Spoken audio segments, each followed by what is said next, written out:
both Arto and Peter for doing the work last week. And I guess you went through the economic and philosophical manuscripts. Peter told me he went through certain moments of alienation, that were primarily thrown into being alienated from from nature, and then alienated in our labor, alienated from spirit. All of these terms are being used by Marx in a very historical and then in a very original sense, because he's the first to really speak to the processes of alienation involved in the labor process, even though Adam Smith understands, alienation, in terms of labor as the theory of value.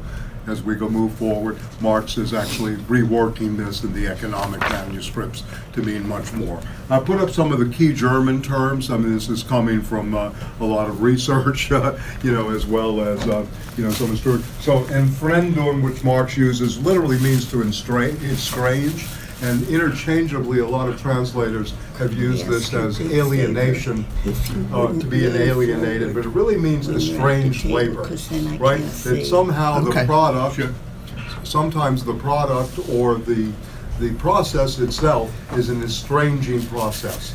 Not really, we use alienating in English to say you feel alien from something or otherness, but in a way, estrange and estrangement in French is a much better translation of some of the words he's using here, in terms of the labor process, right? Alienation, entaussern, is to alienate in the legal and the commercial sense, and it's also a transfer of property, right? So to alienate something is to alienate goods in a transfer of property, or the word itself, if you break it down, without lien. Alienation sometimes is without lien, without the lien to the property. So you become away in terms of the alpha privative from that property, but then it becomes a process in legal language and jurisprudence and property relations. So Marx is also speaking always in a double, triple, or really in a quadruple sense about estrangement and alienation throughout the early manuscripts in 1844. Yes, please. How does it fit with Russo as in necessary? Okay, I was going to do this. Yeah, Grotius is the first to use the term in international law, transfers of goods and relations between nation states. Grotius is one of the early theorists of international law, well before Rousseau, And then Rousseau uses it in order to enter into the social contract, into a community, right? One must alienate one's goods and oneself in order to become part of a group or a community. I don't understand that. Well, you have to give up something because the community itself ultimately will protect you in a greater sense. You're alienating your rights as a, quote, individual, right, in order to be guaranteed your rights more by the community itself. It's a kind of reinforcement. So alienation is a part of the process of, actually becoming a member of the community. Okay, so it's not so much just a negative word here. It also refers to process, right? Always, right? You can say you feel alienated. Yes, that's the negative sense in the way of how we use it in English. But again, for Marx, the interplay is between being estranged in the labor process. You can be estranged in certain relations and in social relations, but at the same time, it has a legalistic, element. The best essay on this by far, and it's not really read or not the tradition and very unknown person, is a man named Mitchell Franklin, who wrote on the concept of alienation from Hegel to Marx. And I'll try to get a copy. It appeared in the Tulane Studies in Philosophy in the 1960s, early on. It's a very materialistic approach to the theory of alienation through the history of law, Roman law, all the way through Savigny. And Marx, as some of you know, probably, he studied law alongside of philosophy. And, one of his early ambitions was maybe to be in law, but, he went other ways due to circumstances, obviously. And anyway, but in this regard, Franklin goes through the history of law and what alienation means in the history of Roman law. Franklin was a professor of law at Tulane University for many years, and then went to Case Western Reserve, and has written a book called The Dialectics of the U.S. Constitution, which is a pretty magnificent study about the three constitutions: the white man's, the original, 76, right? The second constitution, of course, beginning with the 13th and 14th Amendments, and the third constitution being that of the court of public opinion. A very, very interesting approach to the U.S. Constitution. So I'll put his name on the board. I had the pleasure of meeting him and knew the family in New Orleans before he left. He actually, since we're going to read Karl Korsch, was a friend of Korsch's. Korsch actually taught at Tulane University in the 30s in a Southern institution in New Orleans, Louisiana, one of the leading, renegades of communism, or of council communism, which Peter will go over later today. So anyway, I want to point this out. So Russo, of course, who was a precursor of Marx, very much so, in terms of, entering into community. Not that Marx is Rousseauist, but Rousseau does, pave the way as the major thinker, if you will, who's referred to in the French Revolution, right? 1761 is the social contract.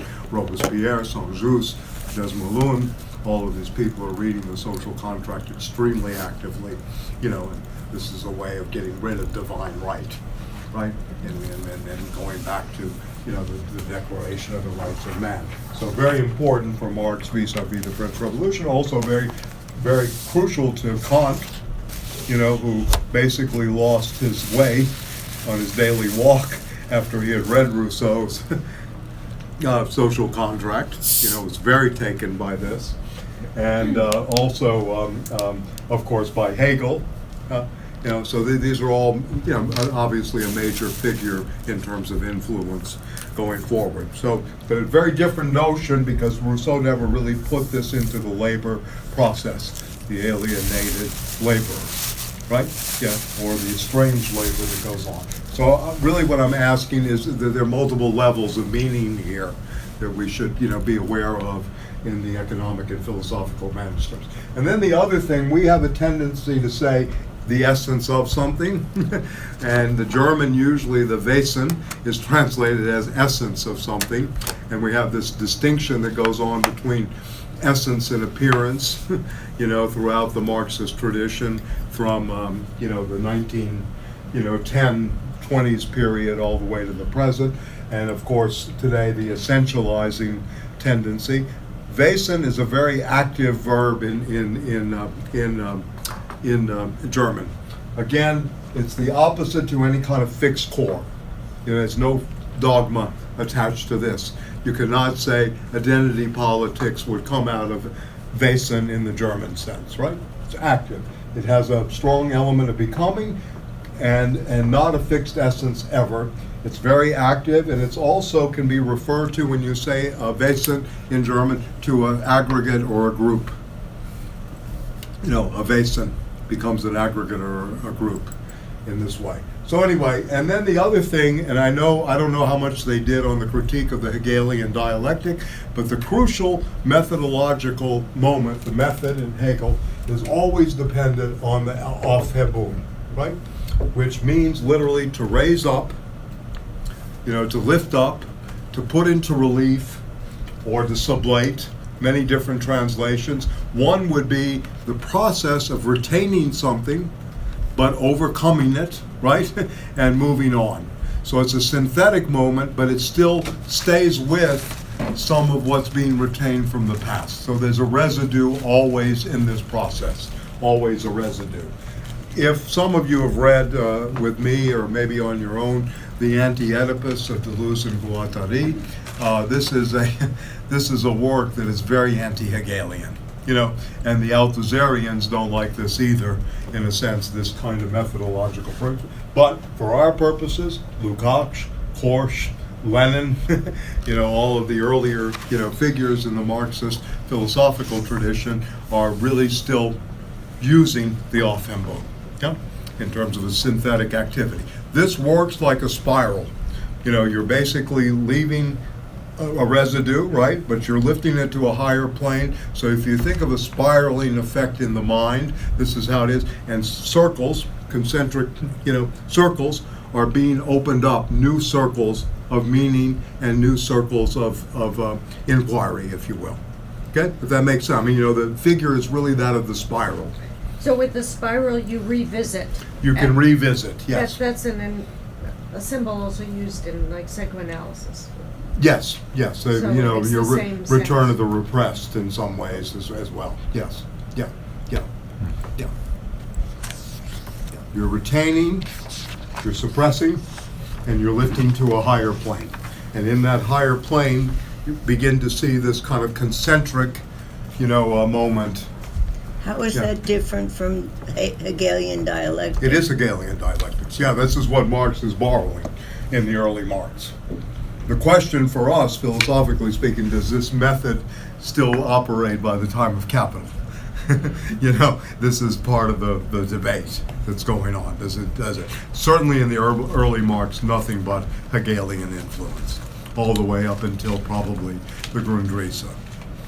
Although the Althuserians would say that the German ideology shifts out of this kind of epistemological movement, right, and this dialectical movement to something radically different, which only looks at structures.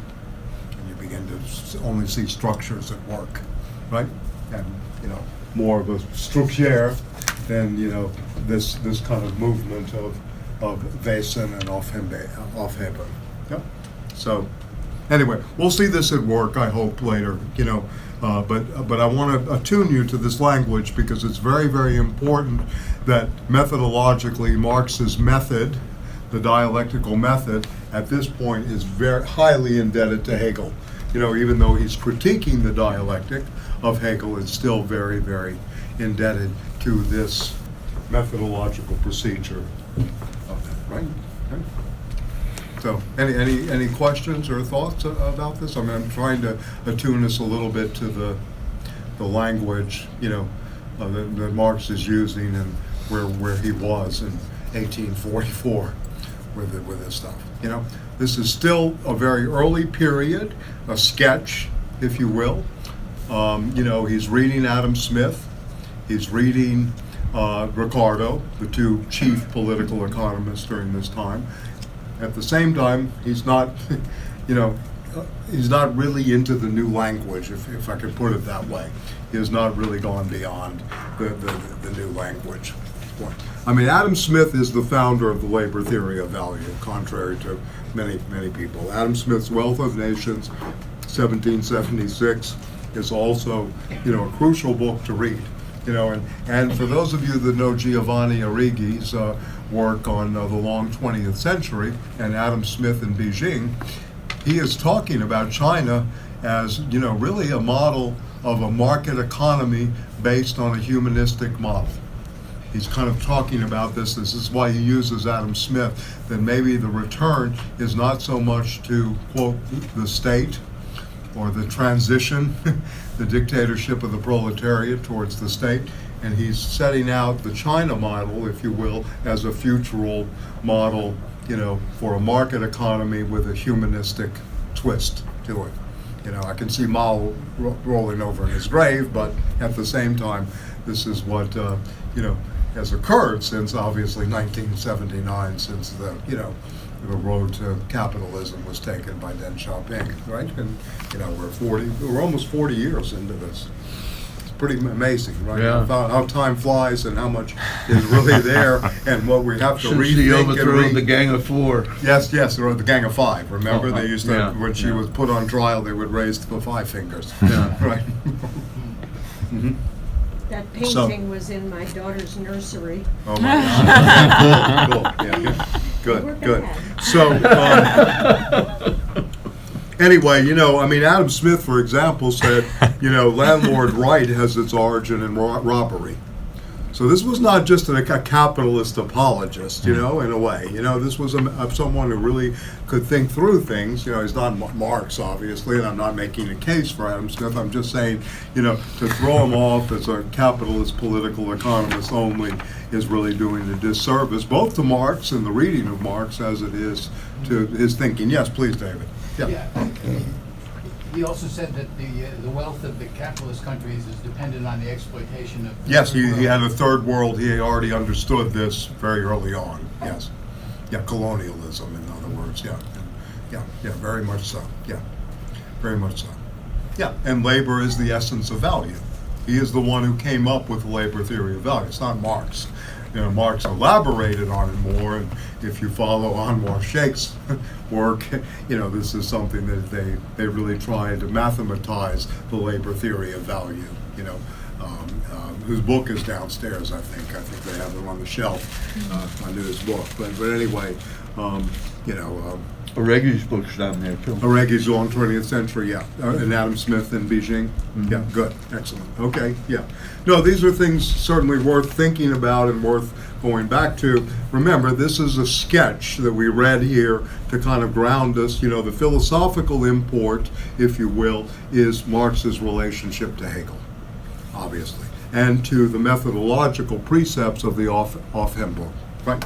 What is Marx going to retain of the old political economy, right, in order to move forward, and push it forward to a higher plane? For the Althusserians, this is not, what's, at least the early Althusserians, this is not what's actually happening in Marx after 1845, because he's writing a whole new language, right? He's overcome this completely, has broken with the past fully. This is what, the Althusserians would claim. There's a new language, and therefore, and we'll go into this, we're going to go, Lukacs is reading today, The Phenomenon of Reification is a reading, obviously, of Volume 1, the first 6 chapters on the commodity and its, and the commodity form. But for the Althusserians, you put that aside, that's still a Marx influenced by the old concepts. Begin with the transformation of money into capital. This is their reading strategy, if you will, their practice of reading. Yeah. So all of the people in the Reading Capital group pretty much subscribe to that. Well, they subscribed to it at the time of the Reading Capital group, which was 1965, and I would think that most of them, Rancière broke with a piece called The Lesson of Althusser, but it wasn't so much about the epistemological break. It was about, other things that, they had there in terms of what is historicity, what does history mean. So these raise, again, a lot of philosophical questions. And today, as you know, Balibar is more social democrat than communist. Even though, I like him very much, and he's very smart, and he's got a lot going on, but, in a sense, I think there's more of a tendency towards, don't use the word communism. It's got too many bad connotations. He said things like this, whereas in 1965 he would never have said this. He would not have said this in 1978 or really in the 80s either. But he wasn't very happy with the book now by the Invisible Committee. No, you heard him say something about it? Yeah, he commented. He did. Okay. Yeah, it was dismissive. Yes. Well. Yeah. Okay. So anyway, I have now on my desk at home. I looked at it. We did at the Left Forum, I think I mentioned this, we did a whole thing on the Invisible Committee, Jeremy Glick, John Clark, and Richard Deans from Rutgers. We actually had 2 members of the Invisible Committee in the room we did not know. And they raised their hand. We don't have discussions like this in France. Thank you so much. They were members of the Invisible. So they became No, he wasn't visible. in the audience. They were invisible until then. Yeah. Right. So anyway. But yeah, going back to your question, and Machade, another member of the Reading Capital group, and I'll go over this when we go to to Althusser is, he does philosophical commentaries very far removed from where he was at that period. So these people, went their different ways. Of the people that are active today and out there, Badiou is the one, in my opinion, that's remained the most faithful to, the May of '68 moment. And he'll use that language, having fidelity to the event. That he stays within a series of positive determinations of the events of May of '68. Whereas the other ones have raised many questions or have gone different ways. When So, I went to hear Badiou at Columbia, Right. I don't know if this was like an ironic joke he was making or what, but he said, so people don't like the word communism, so he said to the group, give me another, like you can say artichokes or something, Oh, he said that? Yeah. No, that was a joke, yeah. I guess. Yeah. He wrote a book called, Yeah. The Communist Hypothesis. Yeah, I have. Yeah. Right. And, I guess he was ripping off, people don't want to hear the, Yeah, no, he's definitely still in that moment, yeah, of the Althusserians. But let me go back to this. So again, this is the Hegelian, moment, and Marx and I'll just do this quickly so we can get on to Lukacs, and I can certainly return to this as we go forward, and again, we'll catch up. The notion of the perverted categories of political economy is working throughout this. So Marx has a dual intention in terms of the critique of the Hegelian dialectic.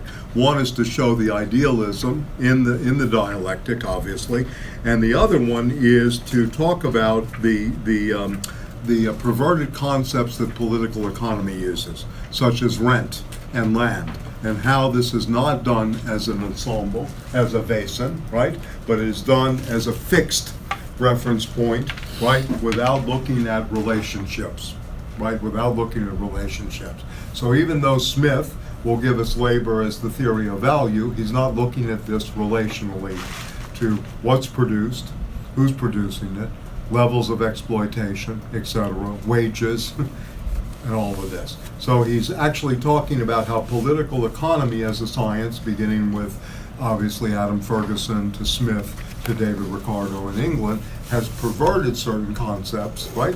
And he's at this stage is trying to correct that, right? Instead of creating the new language, if I can take the Althusserian position for a second here. Yeah, that it really just breaks with the older forms of political economy. So I'm trying to frame, look, I don't know if I'm doing a good job, but trying to frame this within, that there's a discontinuity at work here, right? This is not continuous in Marx, right, in a sense. What we're doing with the early Marx and the Hegelian background is showing a continuity of a very radical thinking, right, that's emerging in a sense, but the discontinuity comes in where there's a break from the old language, right?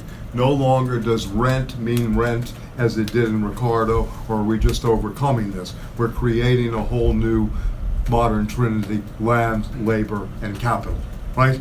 As he begins to structure a whole new language for us to understand capital, right? As a mode of production, as black humor, as a model of what we read every day, etc., right? An unfinished project as well, in a sense. A poetic project in some ways. There's a tremendous lot of poetry. And then, of course, the philosophical reading of capital. What categories from philosophy, what movements from philosophy is he still using there? So this is the issue, if you will, at least to the philosophical mind, right? That, does he stay within the continuity of the Hegelian dialectic, right? Which is part of the tradition. Obviously, Lukacs thinks so. We'll speak about this today a little bit. As does a whole Hegelian Marxist tradition. Or is there a break with this completely, and it's pious? There's nothing really being suppressed anymore or retained. There's no more of the retention aspect here. It's just the spiraling, and it's a very different kind of movement, right? It's a kind of different movement. Right, and understand. Yes, please. Yeah, So yeah, the, sure. the very vague impression Yeah, I've yeah. got so No far problem. of Yeah, this, yeah. Althusserian position Yeah. on the epistemological break is that it was really much more about the humanism Yes. than about the reorient terms. So you're saying it's also the It's about both, yes. The Okay. humanism is one aspect of this, very crucial to Althusser, that, Capital is not a work about humanism. We had a little bit of this, a taste of this earlier today. I wish we had gotten into it more with Stanley, Eric Fromm, and Marcuse's debate over what psychoanalytic theory is doing and what the drives are about. Marcuse is really trying to break with the traditional view of the humanistic psychoanalytic approach, and is trying to take this into a transformative moment, right? I think much more than Fromm. At least I'm on that side. Stanley may be more on the Fromm side in some ways. But anyway, all to say is that in the Althusserian case, there is this anti-humanist thread that works throughout it. Right, which Yeah. it seems to Yeah. me was like Yeah. anti-voluntarist in a way. It's like it's about Yeah. the system is going to work out the way the system works out. It's not about normative values, about us trying to do something to change it. The system is just going to keep. Well, I think the structuralist Marxism, we can maybe call it that, the structuralist Marxism will privilege structure, right? Right. Somewhat over agency. Agency is really in the practico-theoretical realm. It's not so much that you just have direct action, right? Or activism that goes along with this, right, in a sense. That's Okay. never enough. But the thing is that Capital is a work of, right, does not take into account what we traditionally think humanism is, that the human beings really matter, right? So there's this shift that really is going on. No longer is it about intersubjectivity. No longer is it only about, personal relations or relations of Another word they want to eliminate, and one of the reasons I put it up here, is alienation. Alienation for Althusser, and I've checked this out. It really doesn't play actively out in Piazza. He doesn't really mention it. This is a term used in the 1844 manuscripts and maybe a couple of other places, but this language of alienation is no longer there, or the language of estrangement. It's really about systemics and structure, system and structure in a different way. Yeah, please. Yeah, Sorry, actually, Korsch tries to deal with that in terms of that Marx was actually much more engaged in movement building in the early, prior to 1850. Right. And then after that, he gets much more into theoretical Right. analysis. Right. Let me just say this. Marx, in letters to Engels, said, really what we're doing after Darwin has given us the natural historical basis for our work. So really, they consider this science, right? This is really what's trying to go on. This is one of the reasons, I think, for the debates about, is there a continuity theory here that somehow this is an evolution of a thought, or is there a rupture in the thought that produces a whole new set of categories? Is the radical imagination, continuous throughout, or is it something that breaks and becomes much more radical, and as you pointed out, I think correctly, anti-humanist, right? Right? Yeah, I was just asking more yeah. because it seems to me like the Yeah. humanist part is completely separate from the dialectics of Alheba. Well, the humanist part could still remain in the Offhead because you're retaining, part of the intersubjectivity and the human aspect, and you're not just looking at the object capital. Think of this in terms of object. You're looking at an object called capital, and you're beginning to think about this in such a way that is without, quote unquote, feelings, right? Thoughts of estrangement, thoughts about alienation. You're looking at this as a systemic, structural series of moments, right? As well as things that are completely interrelated, but it is as an object only. There's no subjectivity or subject in this. So when Althusser says something like, and this is the proposition that got them very much into trouble, but also is worth reflecting, history is a process without a subject. That's what Althusser said. Yes, this is a very interesting proposition to talk about a philosophy of history. Gramsci, who we've read, right, is historicist. There's always this historical moment going on, in Gramsci, very, very located. In Althusser, history is a process without a subject. Where's the sujet?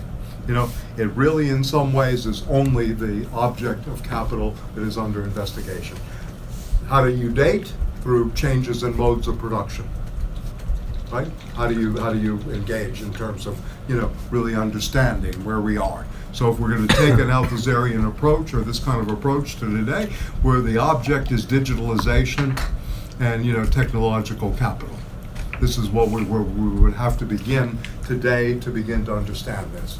So works of people that are doing labor, studies of labor in terms of high-tech industries, from Silicon Valley to Silicon Alley to the, Foxconn to, sites of production, are the people that are really doing the work today, in a way. Whereas if you go back only and say, well, we have to go back and look at industrial capital, you're still subjecting yourself somewhat to a Hegelian moment.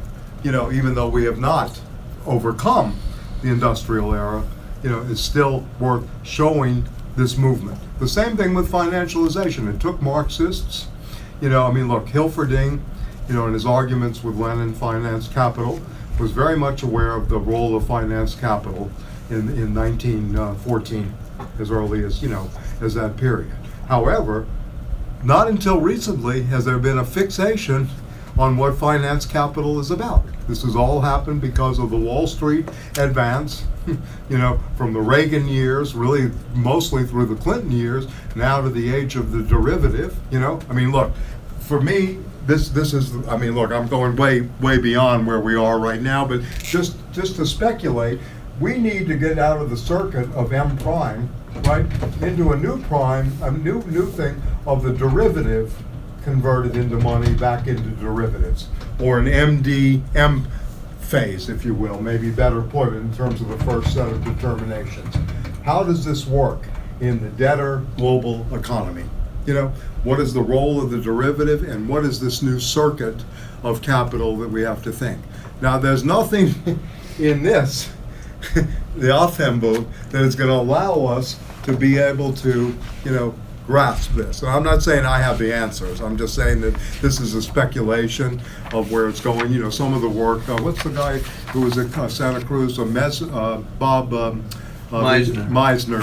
Yeah, some of this work that they do on, rethinking capitalism, not rethinking Marxism, but rethinking capitalism, is trying to go in this direction, But again, we've gone 40, 50 years without any thinking. We're all worried about the closing of the Ford plant, the GM plant, the problems with factories and all of this. But we've missed for many, many years any kind of attempt to look at what is this new mathematization really about, right? In a sense, yeah, please. I'm sorry. So are you seeing the financial economy as new? Well, I think the forms it's taken are new. You did not have in 1973 during the OPEC crisis until later in the year anything as a well-regulated options exchange. You had no really derivative exchanges until 1973 after the OPEC oil crisis, right? Which is now morphed into 45 years later into a whole new set of derivatives where, someone in China probably has, 4 steps or 5 steps removed the lien to your property in Manhattan, right? Through all these kind of mortgage bundled certificates and all of these kind of things going on. So this is new as a form, not finance capital itself. Because as early as I said, Hilferding, and maybe even earlier, but he's the first in the tradition to bring up the aspect of finance capital. I feel like if Marx were alive today, he would be starting there. He would be in Silicon Valley. He would be on Wall Street. Yes. And he'd be writing the analysis Yes. of what this is doing to our lives. Yes, absolutely. Absolutely. Well, chapter 25 who's doing that work? through 28 of Capital, third volume of Capital, begins the attempt to understand fictitious capital. This is where it begins in terms of Marx. Fictitious capital is capital that is not attached to the productive processes, right? Right? It's not capital that is actually involved in the production processes. So he was beginning to understand this. Of course, that's a volume that's not finished, and as you say, if he was living today, yes, he'd read the Wall Street Journal, the Financial Times, all the government statistic reports, all the labor statistics reports, and he would be trying to build this into some kind of new understanding of a new circuit of capital, right? I think, yeah. And he'd have a hedge fund guy supporting his work. Yeah. It wouldn't be Soros. It wouldn't be Engels. Yeah, or Engels. No. But you wouldn't- You wouldn't have factory owners at this No. time supporting Marx. No, it Or would be Steyer. a hedge fund guy. No, that's a good point. Or an angel Yeah. investor. Yeah. That's a good point. I mean, the hedge funds would gain from that too. I mean, there used to be a joke. Michael Hudson came out of this period too, the economist. Back in the 70s, he worked at who was then called Bache and Company, was a brokerage house, right? And this is where he did his work on bonds and everything. And out of that, he got the book Super Imperialism and turned to the left. But it's kind of interesting. You see these moments where some of the best Marxists went the way of commodity trading, bond trading, this kind of stuff. There was this attraction to Wall Street, and I think some of you know that the Communist Party in the USA, CPUSA, used to send people to Wall Street, make money. This is where we are. You're in the belly of the beast. You've got to do what is necessary. Wouldn't So, that be yeah. DMD prime? Yeah, it could be. I mean, DMBD. Yeah. I mean, I think you have to begin with the money itself, right? Yeah, you have to draw the whole Yeah, thing. you have to draw out the sequence, Yeah. and then it would come back around, and then the derivative is converted back into money to go buy a high rise in Williamsburg, or finance a high rise in Williamsburg, back into a derivative bundled mortgage securities that have no quote real value or tangible value, but are connected to all these levels of mediation. I mean, are we really better off to have all these buildings going up? Where is this capital coming from? This is all funny, fictitious capital, but it works because it's still, you can pay the construction companies, you can, go to the banks and get it, etc. So we have to think about this. How is this working today, and what new forms are we producing here? What new forms? Money of, laundering. Well, yes, that's one. Offshore. There's over. I get this from Tax Justice Network. There's over, I think, about $25 trillion in offshore accounts. So this is what the rich do. They put money into offshore accounts that come back in on certain occasions. And you talk about all this stuff about the treasuries and all of that. Who do they sell this stuff to? They sell it to the people that have the offshore accounts. They're the ones funding the U.S. debt. They're buying the U.S. debt. So, transnational capital is running governments, right, in this way. This is what ultimately the new economic structure is, right? It's not about that it's Trump in power. I mean, yeah, of course, that's the level of appearance to go to Lukacs. We'll talk a little bit about that today. That's the phenomenal realm, the phenomena of a kind of reification. But the nouemal, which is hidden always, is who is really, what forms of capital, what images of capital, what movement of capital is really putting this, into play constantly. And I don't think anyone really can figure it out completely, but it's worth the attempt because, again, if you understand algorithms and you begin to see how they're working, you begin to say, okay, this is being determined by a new kind of mathematics that shifts at certain points. Look, there's all signs that the economy's slowing down again, right? That Trump's a complete, bungler of everything. I mean, I don't think anybody on Wall Street has a lot of trust in him. But why is it that the stock market, again, this is a good question. Why is it that if it goes down 10% and then it rebounds half of that in a week's time? What is producing this, right? It's not what Trump says, right? Or what's going on in the real, everyday life of people. It's about capital flow. Where are these things programmed to happen? Yeah, and there's a lot of uncertainty right now. Yes, So well, the yeah. market always goes nuts like that. Yeah, just well, it's, before- you know, if just you're a master of before it volatility, you can be very, very wealthy. Yeah, The masters of volatility, that's what we should become. whenever I'm the gonna do a market course, dips, masters. whenever the market dips, there are those who are going to buy Yes. just on the short-term basis Yes. to make money, and then they get out when it evens up again. Yeah, I would buy the VIX. Yes, Buy low, sell I'd buy high. the volatility account. right, right, that's right. Yeah, but what's producing this doesn't have a quote again.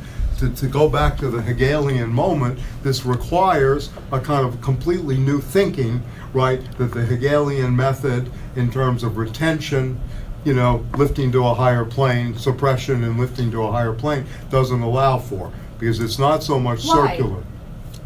Because we're not retaining anything at this point.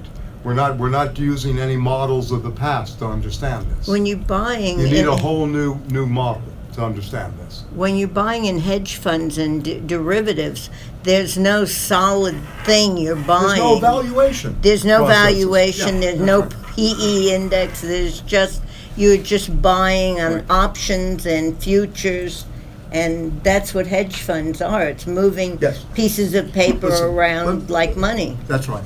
Let me just make one more remark. So I study the cannabis stocks, right? Because of Canada. I can tell you the big four: Canopy Growth, Cronus, Aurora, what's the other? Tilray. Okay, all of these companies have arrangements now with money coming in from liquor companies, Coca-Cola, et cetera, et cetera. The valuation makes absolutely no sense. It's based completely on fuel of what people will pay at a certain point. How do you put a valuation or how do you put a concept on that except you have an old theory on Wall Street, there's a greater fool always you're going to sell to, right? That's it. That's about the level of it, folk wisdom, right?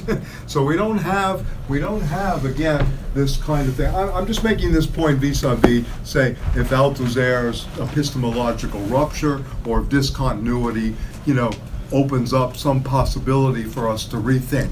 That's all. That's where I'm going. Because I don't think the transitions from industrial to technological capital are so continuous. I think there's a real break. You know, So you you've would never put a break in. seen. well, I'm Because sorry. like someone like Stiegler, for instance, he Yeah. says hyper-industrial. He never says Yeah, yeah. the digital era in a way. Right. So you would make a distinction there ultimately, apart from He Stiegler. uses the term hyper-industrial. Yeah. He uses that kind of language. But you yeah. think there is something more significant, like a more epochal shift in the digital? Well, I think there's more of an epochal shift in terms of how things are financed and the way finance capital works. You know, his notion of economy, and this is Bernard Steele. I don't know if anybody read. Don't know. He's worth reading. He's has a 3-volume ontology that's actually going to be 5. It's 3 have been translated. Technics and Time. And he has a little book called For a New Political Economy, in which he advances a theory of hyper-industrialization, and also that economy is always related to libidinal economy. He's always looking both at the libidinal, moments in terms of imaging and how, libidinal economy becomes very commodified and worked out. So anyway, he uses this term of hyper-industrial, and the hyper is the moment, right? Because he wants to, again, in a kind of Hegelian moment, right, yeah, okay. wants to retain, right, some of the, industrialization of the 19th century Right. in order to create the archive of a kind of anamnetic memory, Okay. Yeah. So he's not so much Althuserian in a sense. No, he's not Althuserian. He's more Hegelian. No, he's more out of the Heideggerian, Derridian moment, Okay. in the sense of a very different kind of temporal structure. Mhm. Because when you start speaking about epochs, Right. you start to speak the language of a Heidegger You're separate. and a Derrida. Okay. For him, it's the epochs of grammatization. Right. We're now in the last third stage of grammatization, which is digitalization, and we're being written somewhat by the algorithms, right? And the only memory that exists is the exterior memory, not so much the memory in the machine is what's primary, no longer our ability to synthesize and recollect. This is a synthetic model here. This So both, Hegelian thing is about synthesis, right? It's about having a thesis that you then maybe repress, having the antithesis that begins to, work hard against it, right? So an Adorno will go completely the other way to the antithetical and stay there. Adorno's work, why I think it's so hard for a lot of people to take in, and the writing, is that it's completely antithetical by nature. It's already presupposed. This is, excuse my language, shit, what we're living through, et cetera, and that the only thing is to write completely in opposition to it, right? In the antithetical moment, right? It's already presupposed that they're Marxists, as Stanley pointed out earlier, and Beth said, well, some people don't think they're really Marxists. Of course he's a Marxist. He's using the antithetical Hegelian Marxist moment without any kind of new synthesis at work, right? Because he wants to break through, and we'll talk about this too, because we're going to read Adorno next week. He wants to break through so that we can get back to not the personal or whatever, but to the subject, to use the strength of the subject against itself to make a new space that the new subject can emerge. So again, you have to think, maybe a rule, so to speak, is always think transformation with these people. They're not really trying to, just educate or explain or something like that. This is a transformative activity in all the writing we're engaged with here. It's not about any kind of fixed lessons or explanations of things. It's about, transforming, as Marcuse says, the transformation of sexuality into eros. In Marx, the transformation, obviously, of money into capital. For Althusser, the transformation of moving beyond, we all know it's commodified society, but let's start with a chapter on money and move forward to see how capital itself is formed. Forget the commodification, forget use and exchange value for the moment. And not that they're against this, but this is what they did. That was their reading strategy, and then Marx is opening up something new, right? That use value is already there. Exchange value is already there in the previous political economists. Marx is talking something very different. So I'm not saying I agree with this, but I'm just trying to say that these are some of the theories that are out there. That are playing out. And this early Marx, again, to go back to this, and then I'll go into Lukacs, is really, again, the Hegelian moment. The Offhead is being, used in order to critique Hegel in terms of, his idealist predications, right? This is really what he's doing. How religious alienated self-consciousness is really about the workers' self-consciousness in the process of laboring during the exploitation. So he's doing all this in terms of taking terms and then situating it within the labor process through estranged labor, alienated labor, right? And something that is not fixed, right? Etc. So these are terms that he's using. So, and he wants to go against speculative philosophy, which he considers Hegel to be. That the absolute idea of absolute reconciliation, because what this method does, it leads us towards reconciliation. We become reconciled in absolute knowing, with the absolute idea. Some people say this is spirit at work. Some people say this is religious overtones. This is another aspect of Hegel. That the Geist itself, comes back full circle to itself after going through these many stages, right? We have the master-slave dialectic in history.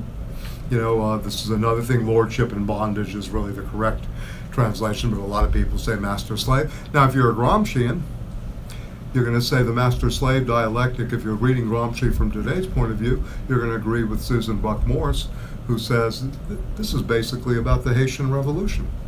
This is about Toussaint overcoming, right, the, slavery in Santo Domingo. The Santo Domingo slave uprising is part of this. And Hegel was well aware of this because he wrote a piece the publication was called Minerva, during the, and very well aware of the Haitian Revolution. So in a way, the materiality here is also operative in Hegel, right? But it's how, again, you use it, right? Because Hegel never really wrote directly in the phenomenology, and Arto's not here, he's been reading the logic, but he never wrote directly in the phenomenology with proper names. He doesn't say reason means Robespierre. That reason is really the French Revolution and the Enlightenment. Mm-hmm. These are codes, if you will, conceptual codes that philosophers use, right? What does it mean to be reason, right? And we'll see this in Lukacs too. And I'll make a little diagram of some of the people you know in their relationship to Hegel in a sense. So anyway, he's critiquing, this whole thing about consciousness in itself just existing as a free-floating form.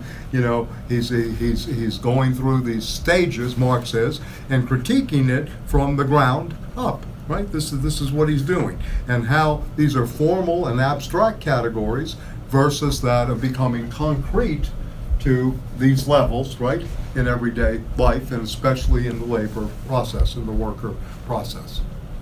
Right? So Rachel says she hates being exploited. That's a Marxist statement. I really do. Right, that's not a Hegelian statement. A Hegelian would say that you're conscious of being exploited. Yeah, you have a self-consciousness of this, and you move accordingly. But to say I hate being exploited means you're starting to move out, right, of that idealist predication into materialist, that you're not going to take it. You won't adhere to it. Yeah. Whereas, this whole culture accepts, all these levels, et cetera. So we live somewhat, despite all of our, quote, knowledge and our sophistication, we live very much in an idealist universe, in a way, because we still take it. We still, succumb to this, reality principle, if you will, to go back to Marcuse and others. I'm not trying to be utopic or idealist here and projecting it. We're living in that kind of universe because we're not really living in this universe where we see it, we talk about it, all the labor struggles. What are my wages and my benefits? Nobody ever talks about changing union culture. Nobody. I've never heard anybody say, we got to change the culture of the union completely. You don't last very long if you do. Huh? Well, I know that. I know that. Yeah. So, you never really get that in struggle. You're going to change the culture of this struggle. And it's no longer a struggle because it's already predicated on the victory of the bosses. What's the pattern? 2.2%. Who do they go after right away? They start with the high school teachers, city of New York, right, in the state. Because they know that high school teachers are the least militant. If they start with the PSC, maybe they'll get a little bit of a battle. Little bit. I'm just saying a little bit. I know you're rolling your eyes. Anyway, yeah. But I mean, the question again is, with all of this knowledge, right, and all of this, practice, etc., we still sit there, right, and, take it in this passivity, right, in this passivity in a way. Yeah. It's really very, very strange. Yeah, very, very strange. And we've never tried to organize a professional class. We don't go out there and try to organize doctors. We don't try to organize Wall Street personnel. We don't really go out and do this. It's always about, and I know this is the People's Forum, but it's always about the poor, or it's always about those who have not, right? Instead of those also who have something, right, but are still enormously exploited and enormously unhappy in the conditions of what's going on.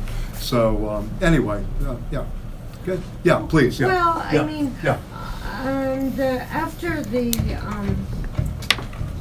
public school teachers, the biggest class being organized is contingent labor in higher education. Right. I mean, that's really Okay. huge right now. I mean, SEIU, with their faculty forward, they have organized over 55,000.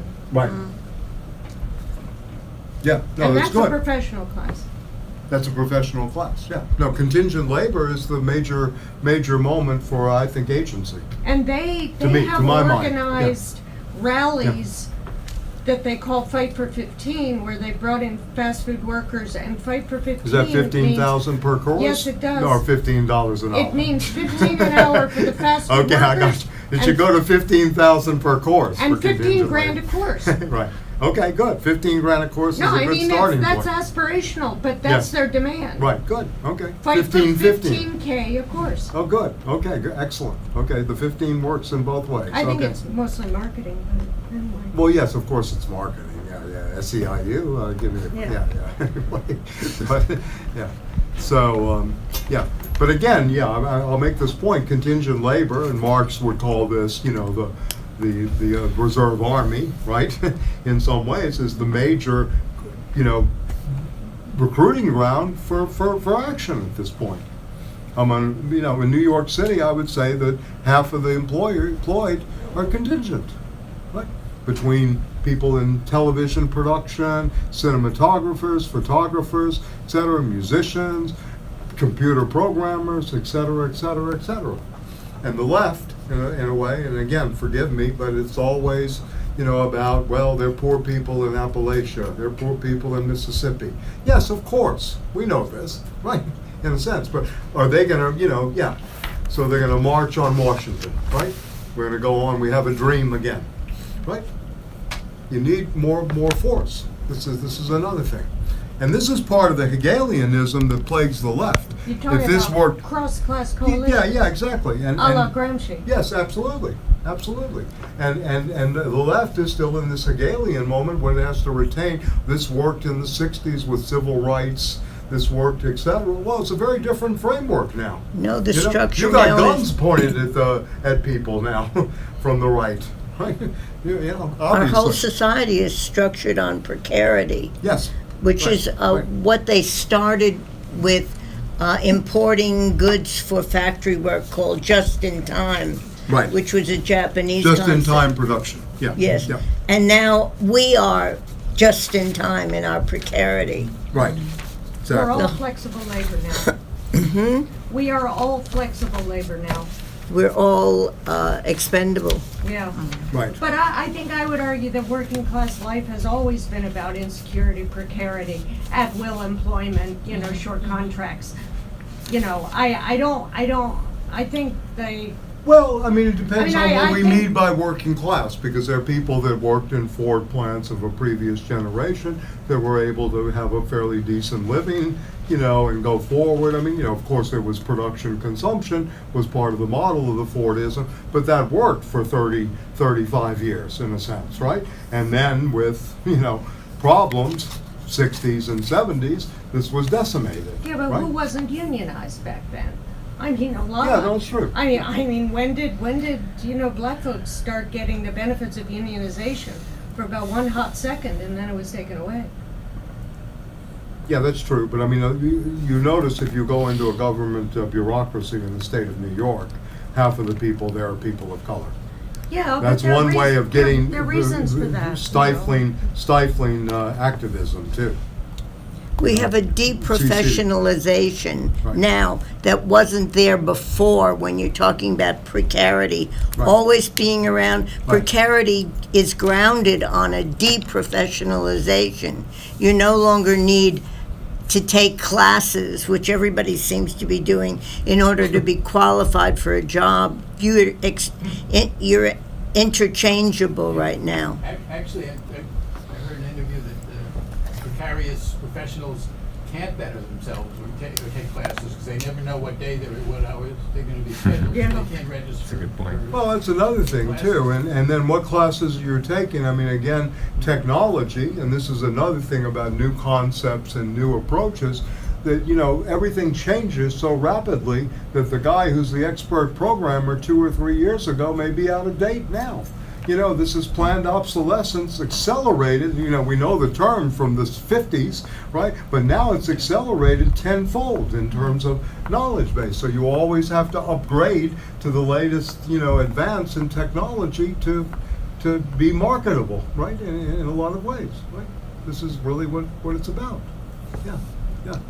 So I mean, this is a new category about planned obsolescence. Yeah, in a sense. Right? I mean, maybe Trump will realize that, the import of technological brain power from India and China at this point is necessary for the workings of the U.S. economy. Nah. Yeah, he's not going to recognize this. No. You're not going to beat him up one day in the White House and You're knock thinking some that sense into him? No, you're it's not thinking just- he's rational. Racism isn't rational. Yeah. He's about as anyway. Yeah. This is a nasty moment in our history, no question about it. But anyway, okay. So I want to go on to Lukacs. I mean, I do say that that Beth is right about the contingent labor is really the new moment of and precarity is the new moment for agency in our society. I mean, yes, absolutely, this is a new question that we really need. Yeah, it doesn't work, huh? Oh, it's cold now. See, technology. It's getting Oh, people are cold. freezing now. Okay. No, it's freezing. Oh, okay, I see. think it's the fan is on really high too. Set it up the temperature higher, Okay, 75. all right. Okay, so I want to go on. I mean, the reason I obviously chose this book and a section from this book is this is the first really classic work alongside Karl Korsch's 1923 marks the point of really Marxist philosophy beginning in my book. So history and class consciousness and Marxism and philosophy. And I would like you for next week, two readings. It's on Marxist.org. There's the first section of Korsch's Marxism and Philosophy, so you can access it online. I'll send out email or it'll be posted on the website. And History and Class Consciousness by Georg Lukacs. Right, so this is Korsch. So this 1923 marks, a period. History and Class Consciousness, at least to my reading, can be thought of as part of a trilogy. The Soul in Its Forms, which was a study of Soren Kierkegaard, who seemed to be a philosopher that both Adorno and Lukacs took to early in their lives, which was the beginning of a kind of right Hegelianism, if you will. Kierkegaard said Hegel figured out everything in his system, but he left out the individual. He left out the subject. So there was this attempt to look at Kierkegaard as a moment still that there was some subjectivity left after Hegel, after the Hegelian system. So they both start, so Lukacs, Soul in Its Forms, right? And a book I really recommend reading, especially if you like literature, The Theory of the Novel. These are the two that precede History and Class Consciousness. And in 1927, Lukacs wrote a defense of History and Class Consciousness against de Boron, the communist philosopher at that time. I think it's Alexander de Boron. 1927, Defense of History and Class Consciousness. In defense of, in which he takes apart de Boron's arguments against it. It's still idealistic. It's still, not in line with the then Soviet policies, etc. And as most of you know, this was the beginning of the division. Bukharin is still, pretty much at top with Stalin, right? Trotsky's pretty much put off to the side by this time, but Bukharin and Stalin are in the argument by 1929. Bukharin's out of it, and he's going before the council, renouncing everything he thought in 1935 during the show trials. Anyway, Karl Radek, many people. So this is a very interesting history. I know we've been concentrating a lot on the Frankfurt School, but this is just as interesting and in some ways more filled with cloak and dagger and more violence than the Frankfurt School, who were nice, relaxed people, distant at the Grand Hotel Abyss, in some ways, right? Yeah, of course. Yeah. So anyway. Some of them were fleeing for their lives, They were fleeing for their lives, but this wasn't the same level of No, these that's people true. as you know. Yeah, You know, think about Lukacs. I mean, we'll talk a little bit about this. He's in the middle of the Stalinist moment with a mind like this, and how he survives, right? And he goes to the Moscow Institute, 1931, right? You know, and this is someone who was in party struggles. You know, he was in struggle as the Commissar of Education with Bela Kun. You know, this is a man, in my opinion, who was a man both of theory and practice directly. This was a kind of exemplary figure of the intellectual as activist and as participant in the historical process, as an actor, as a historical actor.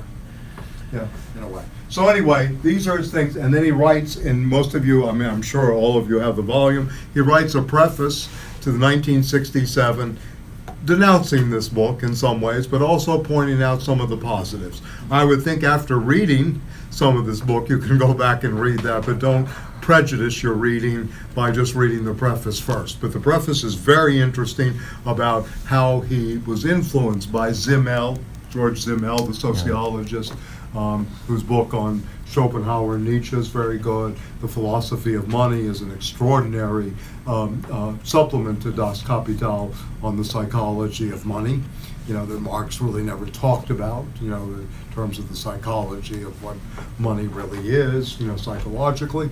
And Max Weber, of course, right, who's another teacher of his, and you know, he gets a lot of his notions, and we'll talk about this rationalization from Weber in this piece we're going to read today. So anyway, this is his background. Again, for literary critical, you know, there was a big moment in literary critic. I guess you were in school then. The theory of the novel was read actively by some people, and not by you. People, it was kind of out of fashion by then. It was? Okay. Yeah, it would. There were Okay. people were more interested in structuralist. Okay, I'm getting too old then. So No, it's just Lukacs. Right. Lukacs' theory was. Yeah, yeah, I think yeah. people were reading Auerbach more. Well, Auerbach is a traditional intellectual in the Yeah. sense of someone who has a vast. Eric Auerbach, she's referring to mimesis, the representation of reality in Western literature, and anyway. I was just using him as the change. Lukacs is looking at realism in the novel. That's really what Well, he's building a theory about the novel as a form. as Well, a form what are that the represents conditions for the society. possibility of the novel? You know, this is what the philosopher does. You know, this is what a Lukacs does. What are the conditions for the possibility of the novel? And it's representational realism, whereas Well, Auerbach is in the looking 30s at the it is. movement of realism Yes. through literature. Right, that's true. That's true. In the 1930s is when Lukacs begins his studies and becomes associated with socialist realism. And he writes brilliant essays. I recommend, if you like this kind of, I mean, I love this kind of stuff. The essay on Balzac's Lost Illusions is a masterpiece, an absolute masterpiece on the character of Lucien Rambert in Lost Illusions of Balzac, who was Marx's favorite writer, even though he was an ultra-conservative. He thought Balzac described, you know, life in the 19th century, everyday life, better than anyone. The interconnections of Yes, life, yes, society. exactly, society and life, and yeah. Lukacs likes Walter Scott. He liked Walter Scott in the historical novel. That's correct. Yeah. He wrote a book on the studies in the historical novel. Yeah. Do you like theory of the novel? Or you? I do, yeah. Yeah, I do too. Yeah. I think it's beautiful on the epic. You know, going back and integrated totality, integrated civilizations. Yes, he's very good at this because he's a thinker, again, of a Hegelian category that will look at the totality.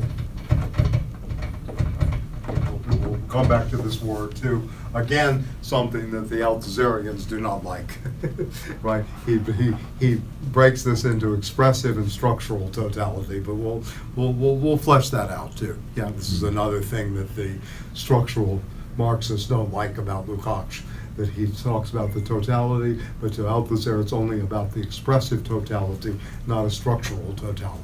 Yeah, but anyway. He misses the Russian formalism. Lukacs? Yeah.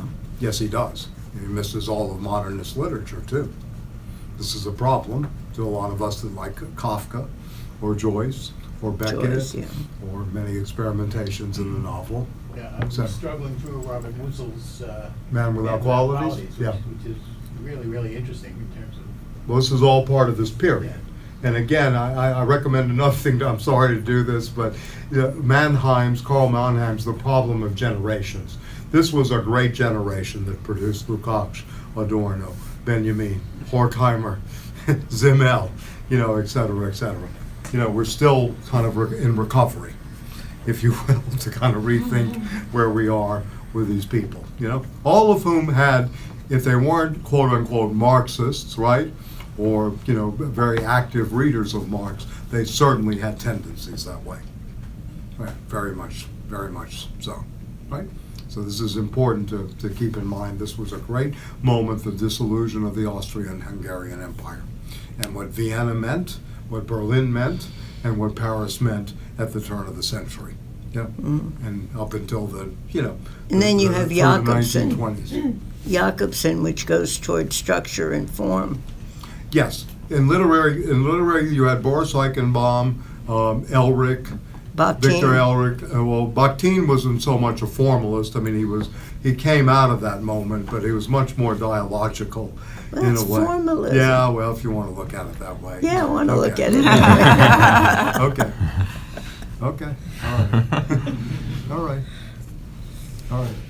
Not as Bakhtin never said you can read just Eichenbaum through the overcoat. I mean, Gogol through the overcoat.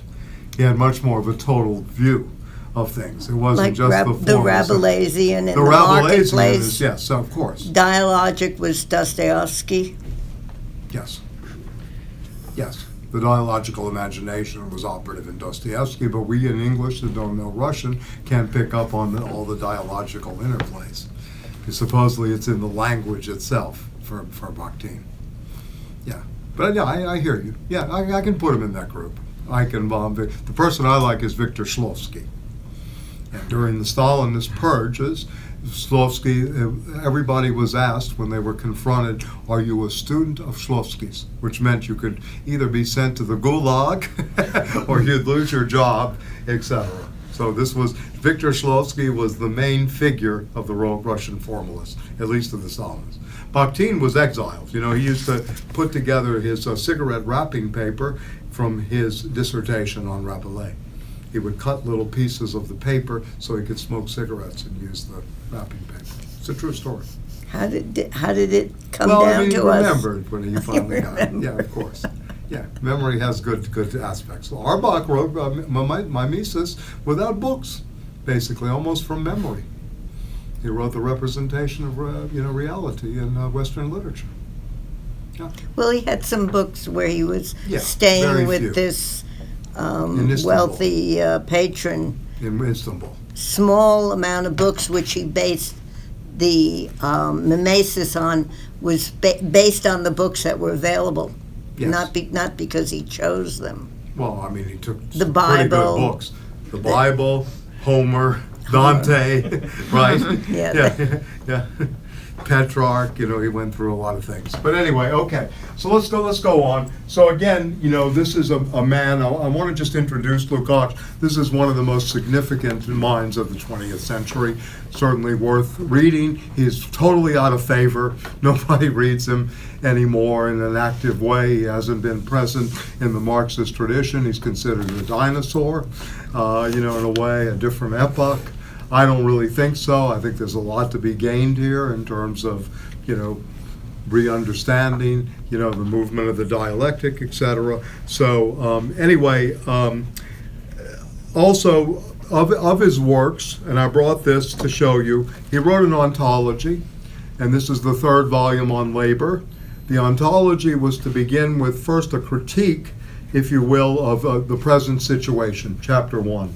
So he worked on an ontology a la Heidegger because he wanted to do really a significant ontology that Marxism lacked. Never really, there was Marxist epistemology, there was some Marxist aesthetics, which he also did earlier in what's called the Heidelberg aesthetics as early as 1916. Again, this is a very, very, very, very highly educated person. Bela Bartok was his best friend. You know, he came from a long line of Austro-Hungarian banking family. You know, when he got out of Budapest, when the police were after him, he used his father's limousine, the driver of the limousine, to get him out. He didn't use Phil, you know, in Salvador. Right? He drove gorillas in Salvador. Yeah. So anyway, you know, this is a person of extremely high cultural background, etc. Tremendous vast learning, etc. Right? So anyway, he began this ontology late in his life, a present situation where he began with existentialism and neo-positivism. And he did a thing on existentialism, of which Sartre and Merleau-Ponty responded to, and Sartre in Search for a Method. So again, the tradition is filled with polemics, right, in a way. And Sartre said about Lukacs, he has the wherewithal to read Heidegger, but he never attempts, right? He said this in Search for a Method about Lukacs, right, when Sartre is on his way to do the great critique of dialectical reason. The philosophy of present and the religious need, and then he did a whole thing on Nikolai Hartmann, who was the 19th century philosopher, the advance towards genuine ontology. So he makes this distinction between the authentic ontology and false ontology, and this goes back to Hegel. Hegel has elements of the false ontology, which lends itself to speculative idealism. He's taking this cue from Marx's economic and philosophical manuscripts, which I thought it was 32, but Lukacs says he was reading this as early as 31, so he probably had access to this, the manuscripts at the Moscow Institute, earlier than the public had it. I thought this was not discovered or put out until 32, but in doing a little bit of background on Lukacs, I discovered that by 31 he was engaging this text. So he may have seen the manuscripts or have been floating around, but they were not made public until 32. So, and then, you know, Hegel's dialectic amid the manure of contradictions. So Lukacs will always engage what he thinks is the mainstay of Hegelian philosophy and Hegelian Marxism, the principle of contradiction. This is always at the base of his thinking. Right? The principle of contradiction. Right? This for him is the dialectic at work.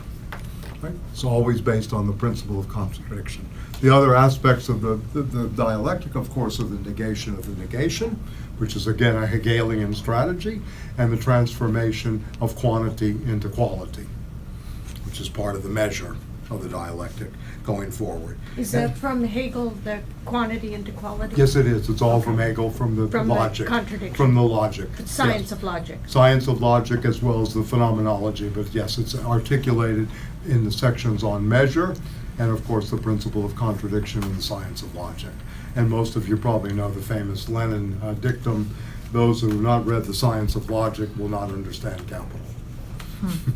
So everybody goes to the study and starts reading the science of logic. I don't think it's necessary, but anyway, that was a different But period. isn't that what Lenin did when he was in the dumps? He went to Sweden and read the science of logic. Zurich. Zurich, Zurich. Switzerland, Right. the home of banking, Yeah. And the then nome of Zurich. he figured out what to do and went home. Yeah, the Marxist humanists, Ryan and Skyer. They love this stuff. They love that, yeah. Yeah. The Marxist humanists love this. Yeah, right. that's where the April theses came from. Yes, that's right, the April thesis. Okay, all right, anyway, then he goes on to reflective determinations. Again, you know, we need courses in Hegel to, you know, go through this. And then he did a study. I have the 3 volumes. The labor that I have here, the ontology of social being, the first one is Hegel, the second one is Marx, and then to come is the important problems, reproduction, realm of ideas and ideology, and then a whole section on alienation that has not been translated into English, which I'd love to see, because he's going to go through all these categories, the ontological features of alienation, the ideological aspects, religion is alienation, and then the objective foundation of alienation and how we will abolish it. Now, again, to the Althusserians, there's no such thing as the abolition of ideology or alienation. Even after the revolution, there will be ideology, there will be still some alienation. Or as Stanley was was this pointing written? out, this was written over the course of the latter part of his life. the 40s till the late through the 60s. Yeah, yeah. So he wanted to do an ontology, and his aesthetics was done earlier, you know, in Heidelberg, in which he has a whole theory of semiotics as well. Yeah, so this is no shabby mind, you know, despite What year the did done you write History in Class Consciousness? 19. He worked on it from 21, and it was published in 23. Oh, okay. Same year Korsch came out, as I put up earlier. Right, because Marxism and Korsch philosophy. kind of engages him a little bit and says. They were friends. Yeah, They knew each other. Korsch was more connected to the Council Communists right. after a while, and was thrown out of the party, Right. you know, and was a friend of Lenin's, actually, knew Lenin. Yeah. Yeah, and Although he Lukacs. criticized him too. Yes, he did. No, he criticized. Lukacs never criticized Lenin. Yeah. No, No. Korsch In did. fact, reading of Lenin's philosophical notebooks probably transformed Lukacs considerably. And you can see this in the preface to 67, and also his study of Lenin, that he did a monograph on Lenin. It's available. Uh-huh. Yeah. He did this as well. Yeah. But he was still not that critical of Lenin at that No, there point. was no criticism of Lenin from Lukacs. Yeah. Lenin was the supreme historical actor. Yeah. Lenin was faultless in terms of strategy and tactics. He pulled it off. He Well, pulled Korsch off would in 1917. give him tactics, but Yes. but not philosophy. Yes, no, that's true. Yeah. Yeah. Well, Lukács took Lenin's philosophical notebooks and his readings on Hegel very, very, very, you know. Speaking of which, Pierre Macharet, if you're interested in this, did a study of Lenin reading Hegel as an Althusserian back in the 70s. It's a very interesting attempt to look at the Leninist reading of Hegel in the philosophical notebooks. Yeah. But again, this is someone that's an actor in history. He's always looking in a very Machiavellian way to keep his movement going. And unlike Korsch, he did not criticize the party as such, because he thought it was more prescient and more, you know, shrewd to stay within the party and move forward, that you already have that organizational apparatus. So he never went the way, you know, we'll go through this maybe in Peter's class on the Council Communists, but he never joined up with the Council Communists, even though they seemed to us to be more open in some ways. And Panikov of the Council Communists wrote a book criticizing Lenin as philosopher.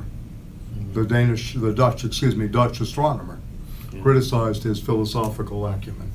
So there are all kinds of little cross, purposes going on here in a lot of ways that, you know, can hurt movements and at the same time maybe keep the thinking going, and part of the manure of contradictions, you know, as Hegel says. Yeah, I prefer to think of it that way. Yeah. You know, Yeah, that's right. I don't see any reason to. So doubt the it. Heine goes to visit Hegel, and he says, well, what does the starry, starry night give to the master? And Hegel says, what stupid starry, starry night? I'm interested in the shit on the ground here. And that's where the manure of contradictions sort of came from, this story.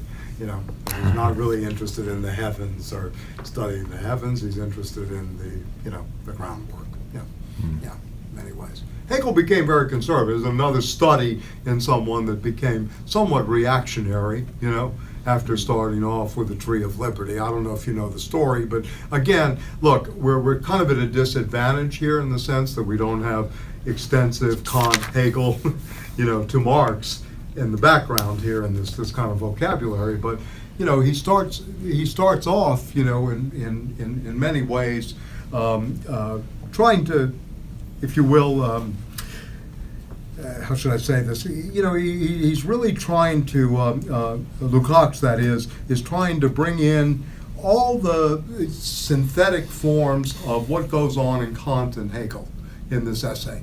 You know, we're not reading the whole essay, but this is what he's really trying to do. He's trying to bring in the distinctions that are made in the critique of pure reason between phenomena and nouemal, right? This is a crucial distinction in the history of philosophy and how we perceive, etc.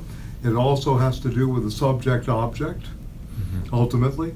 What is the thing in itself, Why can't we understand this circuit that I put up here yet, right? Because it is still a thing in itself. It's an unknown X, even though it's going on. Maybe, maybe, we don't know. We don't have the mathematicians on the left to be able to explain this, right? How does this algorithm work? But at the same time, Lukacs is really trying to bring in this whole, tradition of the German Enlightenment. And I recommend, it's a very easy piece to read, but it's very dense and interesting, is the What is Enlightenment by Kant, 1784. And, those of you that are readers of Michel Foucault, he does a great reading of this as an archaeology of the present. That the essay by Kant is very precious for us today. And this is where Kant talks about the sheep, the cattle, laziness, all these kind of things versus that of autonomy and what freedom is. And the private and public realms. So it's very interesting. A lot of the distinctions we use today already contained in this piece. So in some ways we're looking at both Marx, go back to the continuity thesis, that we look at Marx as a product of the Enlightenment and a continuation of the Enlightenment in a very progressive sense, right? Then on the other hand, a kind of break with the Enlightenment in the Althusserian sense that the Enlightenment wasn't enough. So they have this relationship that's going on. If I were to do the film or to build a course, about all of these figures, it would begin with Kant and the German Enlightenment. You can bring in the French Enlightenment as well, and certainly the English and Scottish Enlightenment, because that's where political economy is born, is with Smith and Ferguson and Hume as philosopher, the empirical moment of which Kant is confronting. But the German Enlightenment really is the situatedness of all these figures and then their relationship to it. So you have these movements that happen off of Kant, Neo-Kantianism, the Marburg school, right, of which obviously Lukacs is criticizing here, big time. Heidegger is, and Was ist das Ding, and what is a thing, and Kant and the problem of metaphysics. And you have many moments like this. Hermann Cohn has another school of Kantians, who was Walter Benjamin's teacher in Kant, responsible for Benjamin's early thesis on the origin of German tragic drama. So the Cohn movement, right, was a more imaginative Kantianism, right, in some ways. And then, this rethinking of the Enlightenment going on critically by the Frankfurt School from Horkheimer to Adorno, etc. Adorno The coming very program critical. for philosophy was Kant for Benjamin. This is very interesting. Benjamin said you cannot begin in terms of a program of an alternative pedagogy or towards a Marxist pedagogy without first reading Kant. He puts this out, the coming program in philosophy. It's not in any of the books, but I have a copy. I'll circulate. Yeah. It's not it's not really talked about for Benjamin, but this was his articulation early on. So this becomes a very thing. I'm not Kantian. I find it very turgid reading. I've been over this stuff many years, and headache after headache, and etc. But the best story I like about Kant is he would leave his manservant the grocery list every day. Don't forget the fish, Fritz. Would be a nice little essay. And I love, if like literature, De Quincey's Last Days of Immanuel Kant, which you could make a very good. I'm into make films about these things. This is what we need to do in the future. The Last Days of Immanuel Kant, when De Quincey, Confessions of an Opium Eater. I was just thinking, smoking opium and reading Kant. And reading Kant. But he went to visit Kant the last days. And he wrote a very beautiful piece on this. Yeah. So anyway,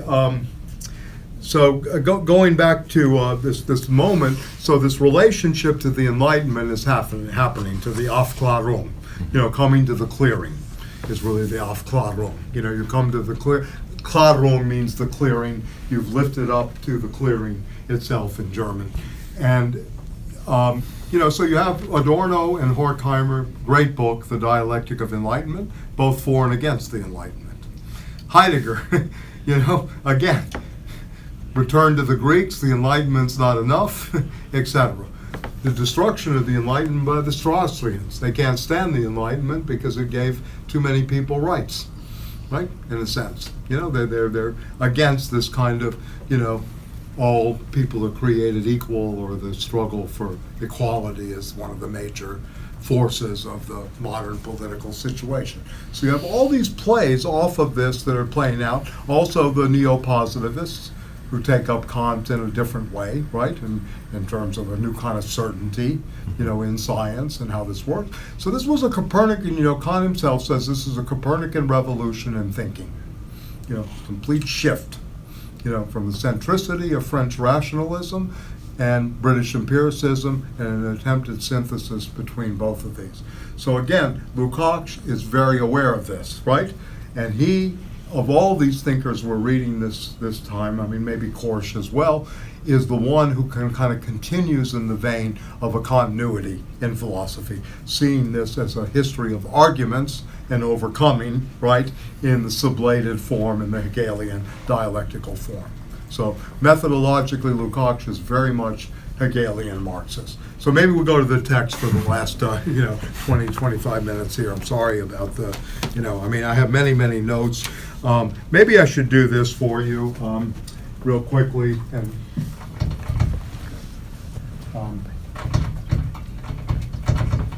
I know there seems to be a thing about the phenomena and the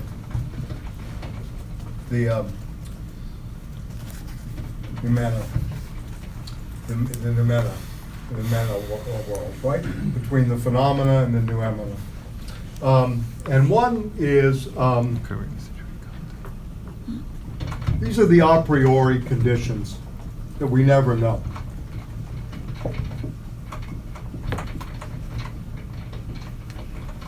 This is a kind of unknown X, the nouemal range. And this, for those of you that have copies of the Critique of Pure Reason, is in the section on the power of judgment, the doctrine of the transcendental doctrine of the transcendental logic, the power of judgment. This is chapter 3 of the Critique of Pure Reason. This is going on, right? On the basis of the distinction of all objects as such, all objects in the object world can be divided into two. The phenomenal, hence the phenomena of reification, how it appears, I'll put that how it appears to experience, versus the nouemal, that is the invisible, what we don't see, and our a priori conditions of our synthetic activity. Okay? Okay, so one is based on experience, right? These are appearances, from the Greek word to phenomenalize the world of appearances, how things appear to us, right? And they are also, they're objects that can be categorized. So the radical imagination is not engaged at all in the phenomenal world because you already have categories for it. And part of the radical imagination, if you will, instead of just the productive imagination, is to create new objects, to create, new categories, to overturn the older categories. Okay, so you can kind of think of this too, the overturning of the table of categories and the overturning of the laws, right? So anyway, so this is the world of sense, right, that we still don't have, and intuition in some ways are going on. So this is all part of the givens of space and time. To go back to Bakhtin, Bakhtin is one of the most original Kantians of all. His chronotopes come out of Kant, out of Kant in the dialogical imagination. He's very Kantian in this sense, in terms of the chronotope, and reading, the history of literature through these chronotopes and time and space relations. So anyway, this is organized intuitively here, whereas up here by categories, right? So you have organization by intuition, one, and categories on the other in terms of the phenomena, right? The world of appearances versus the world of a kind of unknown X, or a world of, something that cannot be categorized or put into the table of categories. Okay? Kant once said, intuitions are blind without concepts. Okay? So there's a kind of blindness unless you can categorize or conceptualize it to his mind, in his mind, etc. So you have a pure scheme of appearance, and then you have, in Kant you always have the regulative principles, and this are the categories, right? And this is, let me just say this, those of you that read Foucault, he uses these categories, regulative and constitutive, right? He's very Kantian in this regard, Foucault in the archaeology of knowledge, etc. And the other one is the constitutive.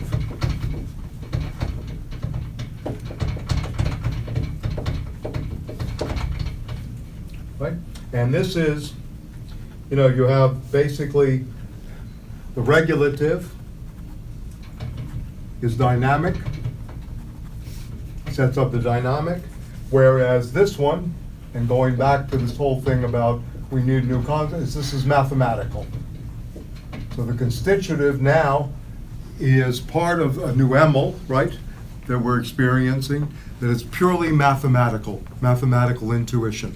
And again, Kant himself starts as a mathematician. He's really doing inquiries as what is number, what is the mathematical intuition. So I'm sorry, we really should do a lot of work. I think it would deepen the reading doing it this way. But anyway, so Lukacs, in a way, is going to deal with the phenomena of reification that what appears to us, right? The nouemal is what he's going to try to articulate through a Hegelian moment that brings these two together and say there's nothing that escapes, quote unquote, our understanding, right? In some ways. This is where he's going to go here, ultimately. The unknown, etc., right? These are the things themselves, right? Being himself, right? So when Husserl's battle cry and Heidegger and what is a thing, to the things themselves, they're really talking about going into the world behind or different from that of the world of appearances. So when the battle cry in Husserlian phenomenology is to the things themselves, right? It is in a confrontation with this a priori, right? Experience, before experience. Okay, so what he's really trying to do, Kant, in a way, is separate out the empirical, that we know our sense experience, right? And this is how we know things, a la Hume, Bishop Berkeley, perception, to be is to perceive, all these kind of moments, in a sense. And the empirical, right, from that of, to this notion of the nouemal realm, which we do not know, this unknown X, in a sense, right? You guys understand? It's pretty, it's kind of basic in some ways, but again, this is not something we're experiencing according to Kant. It is an a priori condition that we have. Maybe it's something we haven't experienced, we're about to experience, but it's still something that we have not put into the world of experience, so it does not really appear to us as phenomena. Okay? So this is what Kant is trying to do. So this division, this kind of dualism in terms of cognition, how we learn, how we know, right, is going on in Kant. This is the Kantian dualism after the Cartesian dualism of mind and body, right? It's only the cogito that can be certain, whereas the body and the senses deceive us. This is the main principle of the Cartesian, philosophy about how do we know something, right? So anyway, this is very crucial to Lukacs. He knows this very, very well. This is really about the nature of the things themselves, the Ding an sich, the thing in itself. Yep. Ding an sich. And this is the appearances of the things themselves.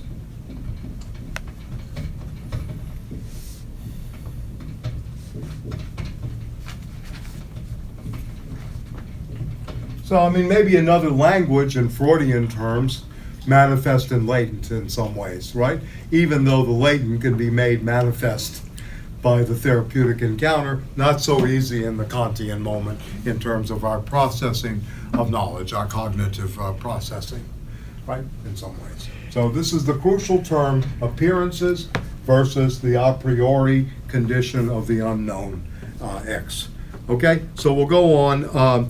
There's no existence for the intelligence in the intelligence does not exist here, right? The world of the intellect does not work here, right? Right?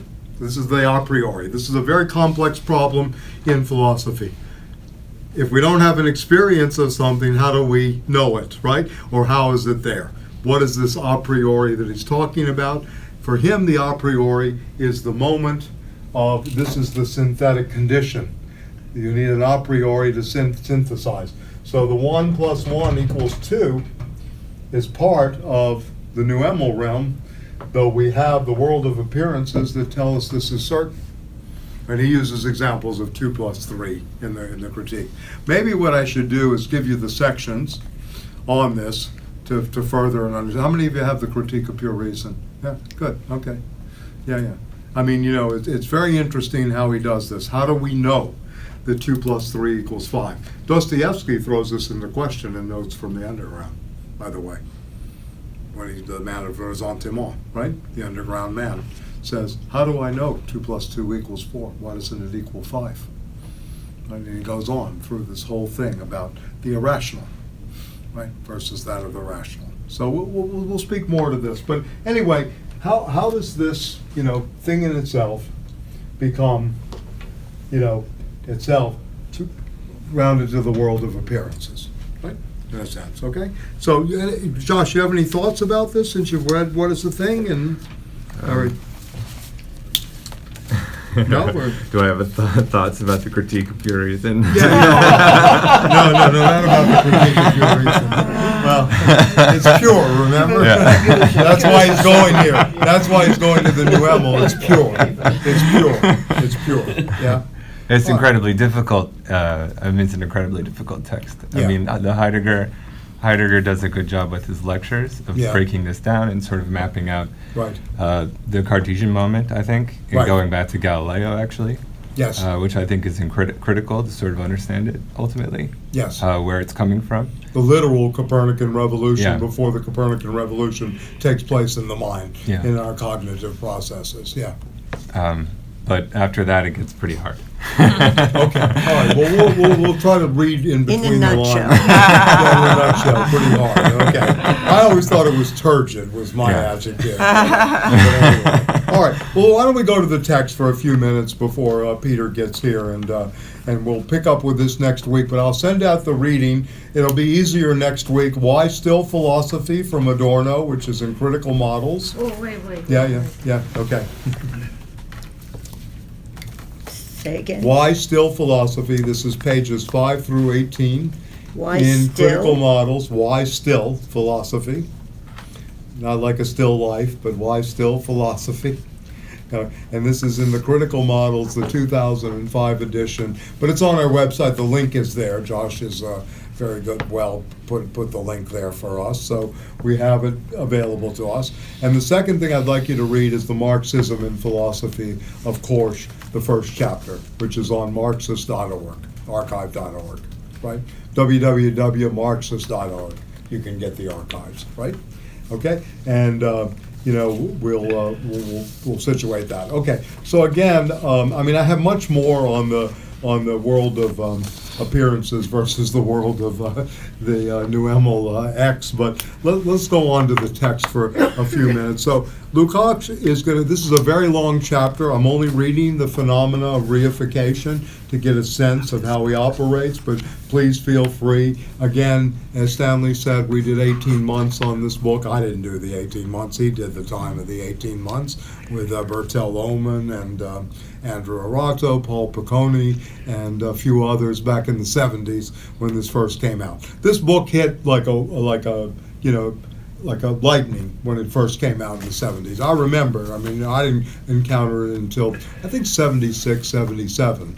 But when it first came, I mean, this just really took people, wow.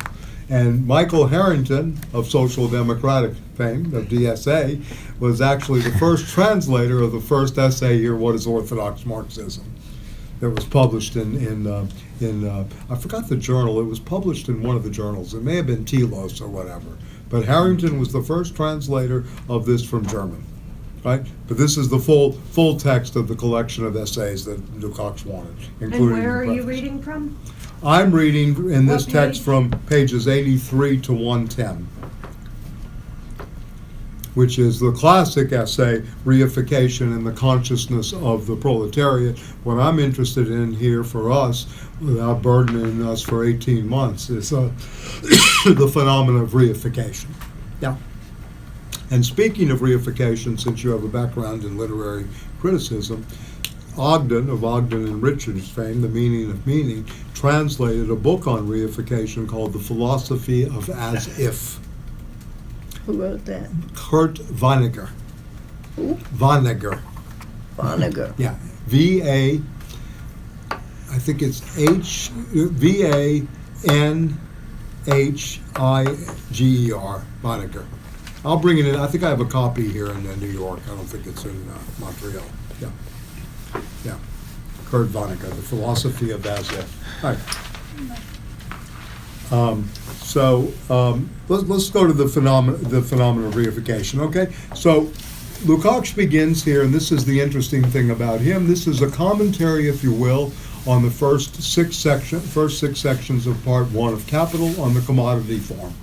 You can read this as a long commentary of that. You know, that's one reading you can do here, and probably the most profound reading, at least to my knowledge, of the commodity form, you know, and the division into use and exchange value and the fetishism of commodities, right? So he's going to begin. It's no accident that Marx should have begun with an analysis of commodities, page 83, when in the two breaks of his mature period he set out to portray capitalist society in its totality and to lay bare its fundamental nature.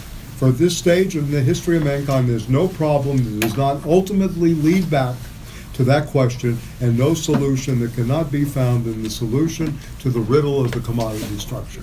So you can see where Lukacs is fixed on, right? Definitely here. You know, it's not the derivative, it's not the transformation of money into capital, it's not, you know, the humanist approach. It's really about the world is a great agglomeration of commodities, and really ultimately what the laborer is about is selling labor power in the marketplace to get the tanning in the marketplace, as Marx has a great metaphor in that. Of course, the problem can only be discussed with this degree of generality that achieves the depth and breadth to be found in Marx's own analysis. That is to say, the problem of commodities was not be considered in isolation or realized or thought of as the central problem in economics, but as the central structural problem of capitalist relationships. The central structural problem is the problem of the commodity and commodity structure. Okay? Only in this case can the structure of commodity relations be made to yield a model of all the objective forms of bourgeois society. So again, he's going to go to the phenomenal realm, right? We want to show this as appearance, right? But at the same time, we're going to engage this nouemal, right, thing in itself. And the thing in itself here is the world of the object called commodity and its structure. Okay? All right. So the essence has been pointed out. The problem of reification has often been pointed out. Its basis is that a relation between people takes on the character of a thing. You become thing-like in the culture, and thus you acquire a phantom objectivity. And this is a great piece. You know, when Derrida wrote Spectres of Marx, he wanted to talk about the phantasm, right? And he talks about the time being out of joint. And it's interesting that, you know, Lukacs uses this metaphor from Marx very early, yeah, in the 1923. Derrida uses it in 2002. He quotes Hamlet. Yes, he quotes Hamlet, phantom objectivity, right. An autonomy that seems so strictly rational and all-embracing as to conceal every trace of its fundamental nature, the relationship between people, and it is beyond the scope to discuss the central importance of the problem for economics itself, but we consider we consider the implications for the economic doctrines of the vulgar Marxists, which follow from their abandonment of this starting point. Okay? So again, Lukacs is taking on a tradition here of Marxists who will not begin with a commodity, right, of his generation. This includes Plekanov, a mechanical Marxist, Dvorin, another one who argues with him, another mechanical Marxist, etc., and many other Bernstein, people. Yes, of course, Trotsky. Edward Bernstein, who you'll probably hear more about vis-a-vis Rosa Luxemburg and others, evolutionary socialism. Again, remember, this is a hard-hitting Leninist with an arsenal of philosophy behind him in high culture. This is a Leninist at work in a certain way, even though at this time he does not consider himself learning the lessons of Lenin. But this is a very hard-minded, very, very, structurally sound mind at work. This is no small potatoes, as some people say, right? Okay, our intention here, and when he says something, is to base ourselves on Marx's economic analysis, not his philosophical, and proceed to a discussion of the problems growing out of the fetish character of commodities, both as an objective form, how this fetishization works, and this is something we don't really talk about today much, the fetish, the magical properties of all these things we have. We just pick up the smartphone. We don't think of it as a fetish. We just pick up these things. We don't really talk about this much anymore. This word is not active. Or how we fetishize categories, too. Yeah? How categories themselves can be fetishized and then be reduced to dogma. Anyway, both, and also a subjective stance. So he wants to keep this objective and subjective working throughout, right? Vis-a-vis an Hegelian moment, corresponding. Only by understanding can we get a clear insight into the ideological problems of capitalism, and of course, he's anticipating 1923, its downfall. Good luck. Right. Anyway, where they were coming from during this period, obviously they saw after 1917 it was in the air. It was in the air. Yeah, right. It was definitely in the air. Okay. First Russia, then Okay. So anyway, I'm going to point to a couple of things here, and then I'll close up because I don't want to go too far into Peter's thing. Marx lays the next paragraph down, lays great stress on the essentially episodic appearance. So we have episodic phenomena that Marx says that in his primitive societies, from direct barter, natural forms of exchange value has yet no form of its own. It's only with capitalism that we begin to see the modern exchange form, right? From bartering societies to natural forms of exchange, et cetera, with Robinson Crusoe, right? In some ways, because he'll go through that later in this chapter. Okay. So, let me see what I can. Okay. So, page 86, and this is going to be crucial for our thinking.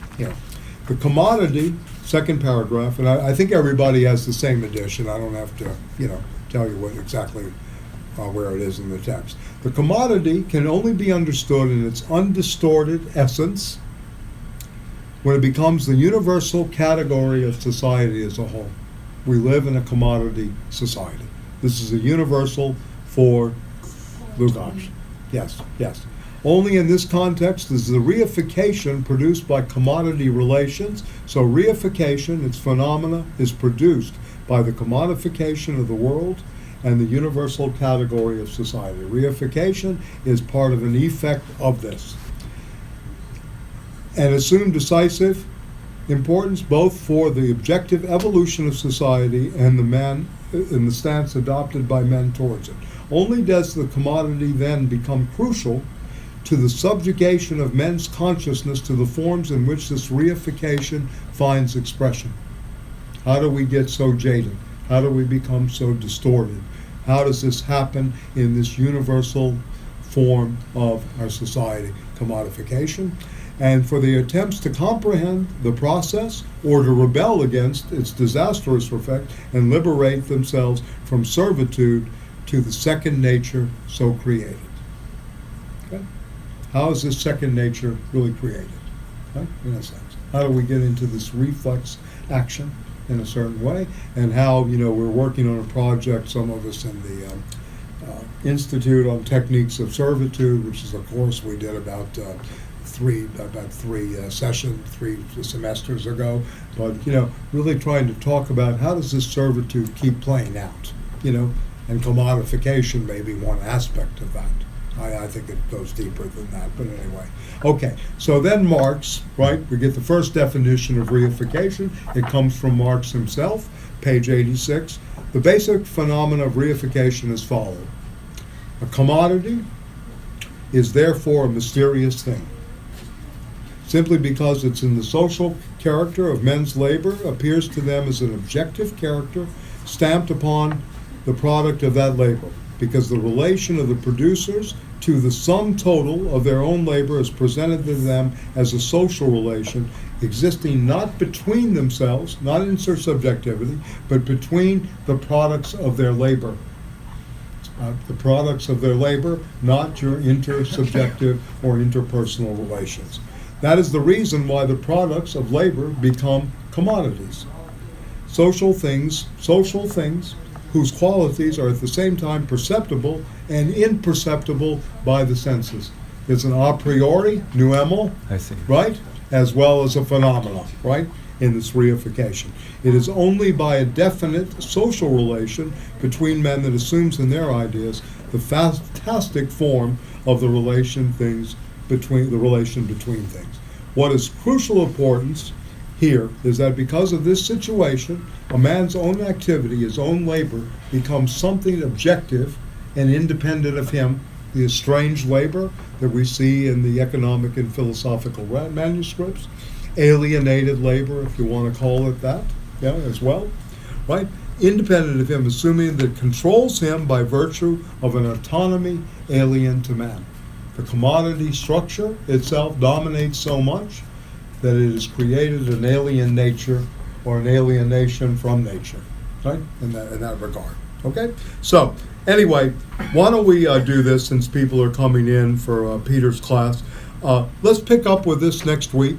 I'll try to enhance it more. I'll do a little more work for you on the Kantian stuff and then how Lukacs is trying to overcome this. But the main thing, let me just highlight a couple of things before we go. The principle, page 91, the principle of rational mechanization and calculability must embrace every aspect of life. You begin to see rationalization processes at work here in Lukacs early on. How this happens, calculated rationality that comes out of, in my opinion, the 17th century with probability theory. The advent of risk management is as early as the 17th century around Bernoulli. Certainly the Cartesian moment of the quest for certainty in science, right? So that is one thing, this principle of rational mechanization and calculability. And then also, let me just point out a couple of other things. The fragmentation of the objects of production, which is on page 87, and then the ghostly objectivity, phantom-like objectivity on page 100, right? And this is a great passage. Let me just read it. We'll go back to this. The specialized virtuoso, going back to what you were talking about earlier, Chris, about specialization, the vendor of his objectified and reified faculties does not just become the passive observer of society, he also lapses into a contemplative attitude vis-a-vis the workings of his own objectified and reified faculties. And he's criticizing journalism here, right? It is not possible here to outline the way in which modern administration and law assume the characteristics of the factory, but above all, rather than those of the handicrafts. Yeah? So he's going to talk about this division of labor, as well as the rationalization process. This phenomena can be seen at its most grotesque in journalism. Here it is precisely subjectivity itself, knowledge and temperament, and powers of expression that are reduced to an abstract mechanism functioning autonomously and divorced from their personality of their owner. And from the material, be objective. What journalism, objective journalism. You can see this at work, how Columbia, all these schools work. And from the material and concrete nature of the subject matter in hand. The journalist's lack of conviction, the prostitution of his experiences and beliefs and comprehensible only as the apogee of capitalist reification. So he uses a great example here of the modern journalist. And Marx speaks of the sinister anonymity of the press. This is Marx in both the 18th Brumaire and Class Struggles in France. Beautiful phrase, the sinister anonymity of the press. So next time you turn on TV, it's the sinister anonymity that is speaking, not Rachel Maddow or Chris Hedges, or not Chris Hedges. He's okay. Chris, what's his name? That other Hayes, whatever his name is. Yeah. Anyway, we will talk about more of this ghostly and the rationalization, right, that penetrates page 101, the very depths of man's physical and psychic nature. So we'll go over to this, over-specialization, right, and also the Hegelianism and the relation to Kant, and you will see Adam Smith, Luxemburg, and others all, engaged, right? Yeah, sorry, it's my stupid phone. Yeah. Okay, so thank you, and we'll pick up next week with this. Yeah.